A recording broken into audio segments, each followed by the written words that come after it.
To jama'a assalamu alaikum. Ina yi muku barka da zuwa kuma ina godewa shi kwamishina kuma yanzu advisor Alhaji Tajuddin Gambo wanda ya ba da gudunmawa kwarai da gaske wajen harkar ilimi musamman lokacin da yake kwamishina da ma wancan lokacin na farko 1999-2003 lokacin yana director a Ministry of Education. Muna yi muna da kawo principal wanda yake shine shugaban makaranta a halin yanzu. Muna gode muku ku ɗalibai da kuka samu dama kuka yarda kuka shiga wancan tsari har Allah ya sa kuka gaba karatunku lafiya kuma yanzu gashi muna ta samun bayanai daga gare ku da sauran mutane wajen irin ci gaban da kuka samu ɗaiɗaikunku da kuma gabaki ɗayanku. Muna godiya Allah, muna addu'a kuma Allah ci gaba da ba da lafiya da yawan rai a ci gaba da amfana da wannan muhimmiyar makaranta ko makarantu na Governors College da kuma First Lady. Su wannan makarantu guda biyu tsarin da muke da shi a lokacin nan shine mu mai da su makarantu na musamman. Tsarinmu shine yara suka zo makaranta a ba su abinci su zauna har lokacin da zai kasance sun gaji, in sun je gida ba abin da za su yi sai kwanciya, ma'ana kamar bodin ake amma gurin kwana gida ne. Kuma a lokacin nan bana manta muka ɗauko malamai daga Egypt ko? Aka kawo su da nufin cewa su tsaya su ɗauki yaran da ya dace, su tsaya su tabbatar da komai an yi shi bisa ga ƙa'ida, da nufin cewar in sun gama kwangilarsu sun tafi 'yan Najeriya su ɗauka a ci gaba da ilimantarwa. Bana mantawa mun yi tsari na musamman da ƙasar Faranshi wacce ta ba mu computers wanda suke tablets ne haka, wanda goshi za mu tafi na jin aka kawo su ko muka tafi muka bar su, ba sani ba ko har yanzu suna nan computers. Principal suna nan ko an kwashe su? An kwashe su? Amma wannan gwamnatin da ta zo ta dawo mana da waɗansu wanda an ce za a ba mu guda 2,000, to amma dai a zuwa yanzu an bani kwali ɗaya guda 10. To ya yi kyau, to za a dawo maka da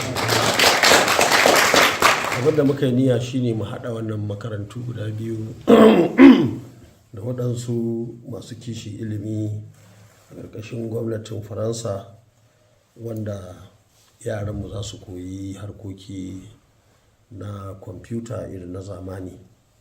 To ina na samu labari shine dukkanin wannan computers wanda an kawo min sample na gani a lokacin nan, inda ka buɗe hotona za ka gani kuma an nuna ba za a sayar ba a wancan lokaci. Da gwamnati ta zo a lokacin 2015 da sai suka hana a bayar, aka je aka jirge su a store, aka hana amfani da su kamar sauran kayayyaki, littattafai da sauran kayan koyarwa waɗanda suke da hotona a jiki aka hana amfani da su.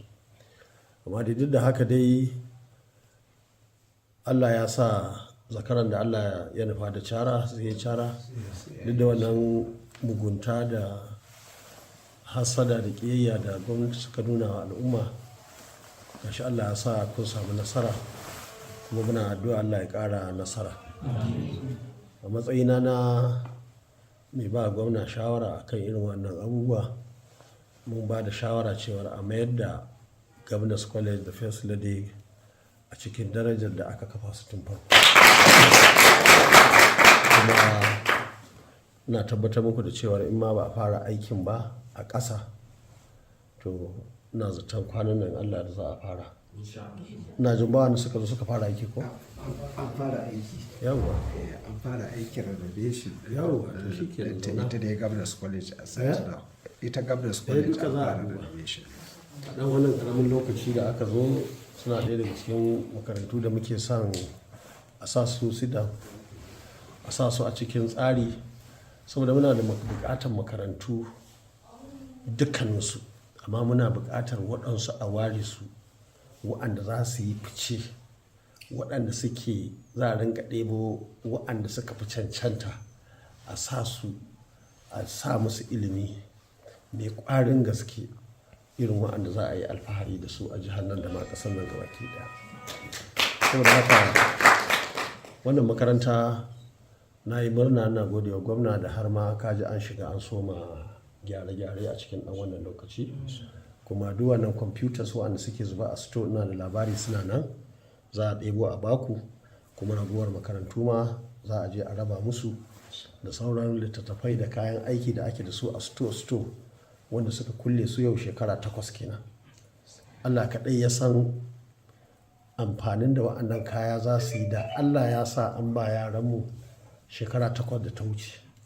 Amma dai alhamdulillahi abubuwa kaɗan suka salwantar da su, waɗansu suna nan a cikin sito san yaushe suke tunanin ko zubar da su ko sayar da su ko yin waɗansu abubuwa da su. Muna gode wa Allah da ya ba mu yawan rai da lafiya muka gan ku shekara 10 da ta wuce. In kun ga hotunan ku ina zaton ba haka kuke ba. Saboda haka muna godiya ga Allah, kuma muna fatan za ku je ku ci gaba da jajircewa da tsayawa wajen ayyukanku da sana'o'i, kuma ku ci gaba da tsayawa da jajircewa wajen kafa tsari wanda zai taimaka a al'umma. Ko yanzu ga nauyin jiyau ne na bambancin waɗannan gwamnatoci, gwamnatin da muka yi wacce kuka amfana da kuma gwamnatin da muka kawo wacce muke zaton za su ci gaba da ayyuka na alheri, amma suka saki layi suka kama gaba da al'umma. Domin ku kuka yi wannan makaranta, ba na jin kun ga mutanen Kwankwasa da yawa ma a ciki. To ballantana ɗan Rabi'u Kwankwaso, ballantana wanda za a ce gashi ko ni na kawo shi, duk abu ne wanda ike na al'umma na musamman talakawa. Da yawa mutane ba za su gane abin da ya sa muke ba da abinci a makaranta ba, amma ku kun samu amfanin sa. Kuma tun da muka tafi sau nawa aka zo aka ba da abinci, an da ba za su iya ba da abinci ba. Duk abu ne kuɗaɗe ne waɗanda suke suna ganin sun fi talakawan bukatarsu. Duk kuɗaɗe ne wanda ake yin wannan aiki, su kuma in sun zo sai su ɗauke su ba kasu. Duk wannan shi ya sa kuna gani dai 2019 an zo talakawa jama'a jihar Kano da ku aka haɗu aka yi zaɓe, muka ci zaɓe, suka je suka haɗa kai da 'yan uwansu maƙiya al'umma suka ƙwace. Haka kuma wannan karan gashi har yanzu ana ta bugawa, ba sa cewa su suka ci zaɓe sai za su ƙwace. Duk wannan abubuwa ina kira a gare ku da ku je ku ci gaba da addu'a. Wannan gwamnati wucewarta ba wai Abba bane, ba wai Rabi Kwankwaso bane, ba wai 'yan Kwankwasiya bane, al'umma ne gaba ke. Sannan muka gina Governors College da First Lady da sauran makarantu, ba mu ware mun ce sai 'yan jama'iyyarmu ba, ba mu ware mun ce sai 'yan gari kaza ba. Mutane wasu ma ba ma asali ba ma 'yan Kano ba ne, duka an ɗauke su an zuba su a wannan makaranta, domin duka masoya ne, kuma mun tabbata suka samu nasarar mu ce gaba ke. Mu da muka yi wannan mun ci gajiya kamar yadda kuka ci gajiya. Tsarinmu ba mu tara mu sace kuɗi ranar zaɓe mu fito da su ba. Burinmu shine abin da muka samu mu ba jama'a su yi ƙarfi ranar zaɓe, su fi ƙarfin a basu wani abu su ce za su zaɓi matacciyar jama'iyya. Kuma waɗansu ma su yi ƙarfin da yake su ba masu take ba da iyalinsu, kuɗin ma za su ɗauka su ba wasu wanda ba su da ƙwaƙwaran imani na su yi abin da ya dace. Saboda haka alhamdulillahi yaran da kuke magana su kolas da sauransu wanda muka tura tun a wancan lokaci da yawa lokacin zaɓe sun dawo sun yi aiki a unguwarsu, sun yi aiki a jiha da tabbatar da wannan nasara tamu. Saboda haka na jawo hankalinku da cewar kar ku je ku naɗe hannunku ku ce ba ruwanku da harkokin siyasa.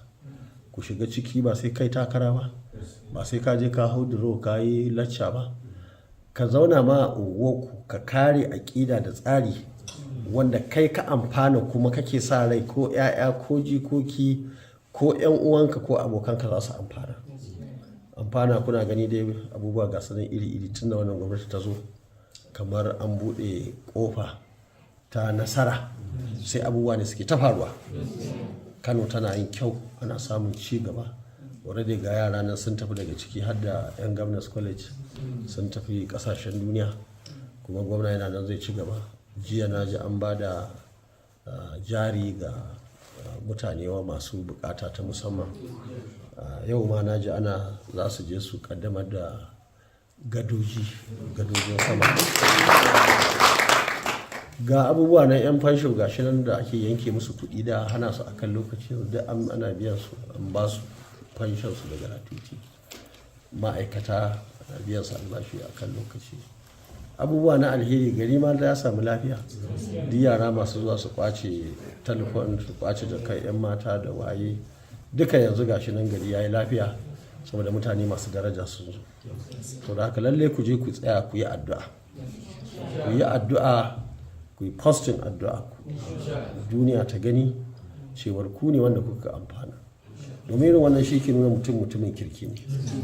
Wani in ka ɗauki wani abu na alheri ka bashi, inda muke zaune ɗinnan ko tsaye, in mutum ya zo zai godiya, za ta ɗaya ma mai ma ɗan hankalin kenan, sai ya zo ya sa bakinsa a kunnanka saboda kar makoci ya ji cewa ya yi masa alheri. To mutumin kirki shine yake yaba alheri, shine yake jin daɗi an masa alheri, yake faɗa da ya ƙarfafa gwiwar wanda ya alherin, don watakila shi kansa ya sake masa ko kuma a yi waɗansu alherin. Amma wanda yake mai zuciya mara daɗi mara kyau, ba zai godiya ba ko ba ma rashin godiya ba, in ya tashi ɗin ba zai da kowa ji ba. To saboda haka muna gode muku, kuma ku je ku ci gaba da ƙoƙari a unguwanninku, irin taimakon da za ku yi kamar yadda kuka ba wannan makaranta gudunmawa, ku ci gaba da ba da gudunmawa. Ita kanta First Lady mun buɗe ta a Magwan, ina jin wasu daga cikin ku sun je a wancan lokaci. Buri wannan Governors College, saboda ba na son in sa sunana saboda makiya in sun zo su ce sun cire, sai na sa Governor. To Governor kowa ma in ya zo gwamna ne, amma ni a cikin zuciyata ni na san ni nake nufi don in rinka zuwa ƙananan abubuwa kamar irin wannan kuɗin da kuka kashe, wataƙila ni na je sai in kashe fiye da haka. Ita kuma First Lady har hotonta na sa lokacin nan tana kiwon kaji, na ce mata da wasa da gaske kuma in ta samu kuɗinta ta je ta kashe wa'annan yara, ga makarantar ta nan. Amma waccan suka rufe suka hana. Yanzu ma na ga duk an sassace wani aluminium a Magwan, an ɗauke ta an kai ta ko Northwest University ne. Ita kuma wannan an je an faskara ta, an buɗe wani gurin ɓangare wanda duk mutumin da ya samu dama gwamna, kai shekara 8 duk da shekara 4 ta haramiyan ce, ka samu dama na ka tafi kaje duk inda za ka yi makarantu a duniya ka je ka yi. Amma sai rinka bi yana faskarawa, yana hanawa, yana toshewa, yana lalatawa. Duk wannan alhamdulillahi an wayi gari wannan ma bai san ko bai gane kiyayyewa annan mutane ba, yanzu duk gashi nan sun gani. Ga wannan asibiti na Hasiya Bayero da aka karbo aka gyara, yanzu ana ba da magunguna da ganin likita kyauta da saboda talakawa. Amma kuna ji cewa suka samu gwamnati za su karbe a ji a ɗaura dawaki a ciki, talakawa duk su bane. Wannan kiyayya Allah kaɗai ya san iyakarta. To dole sai an zo an tsaya, dama ita siyasa haka take, ra'ayi ne, menene ni in nayi zan amfana, wacce take ba ta ƙaunata saboda haka ni ma ba na ƙaunarta. Duk wa'annan shi ake yi, shi sa ƙasashen duniya inda aka daɗe ana siyasa dama kashi biyu ne. Da irin wannan 'yan jari hujja ba abin da suke so, suke bauta sai kansu, su suke so su kaɗai su samu, saura al'umma su lalace. wanda saɓanin tsarinmu ga mutane nan 'yan bukatunsu ba yawa. Yanzu duk wannan shayin da kuka sha da abincin da kuka ci da malaman da aka biya dukkan an tara su guda nawa ne, ko ba cikin albashin ka na gwamna ake ɗauka. Bambanci shine da wanda zai sace shi ya tara, kuma tarawa gashi nan amfani mai yi musu. Mu din da muke tafiya babu waɗanda muke da wannan niyya, jama'a suka gane niyyar tsarinmu, haka mu muke ci gaba. Muna farin ciki, muna jin daɗi. Yau aka ce Kwankwasa ya fita gashi can, ko Abba ya fita, ko wani wanda yake ya shafi wannan gwamnati, kowa ya gan shi ya ga masoyi. Amma wannan mutane lokaci ya nuna cewar an gansu a matsayin makiya, wanda duk abin da yake talaka zai amfana da shi ba sa son sa. Wannan abin da yasa muke daɗaɗa godiya ga Allah da ya ba mu yawan rai da lafiya, muke ganin wa'annan abubuwa da ranmu da lafiyarmu. Domin waɗansu da yawa sai sun faro abubuwa na alheri, sai ka ga kafin ma a gane su sun yi gaba. Muna godiya ga Allah, kuma muna fatan kuma za ku gina wannan aƙida da tsari da kuka amfana. Kar ku yi wasa da shi, a tsaya a jajirce, a tabbatar da cewar wannan al'amari ya tafi ƙasa yadda yake ƙasar nan za ta gyaru.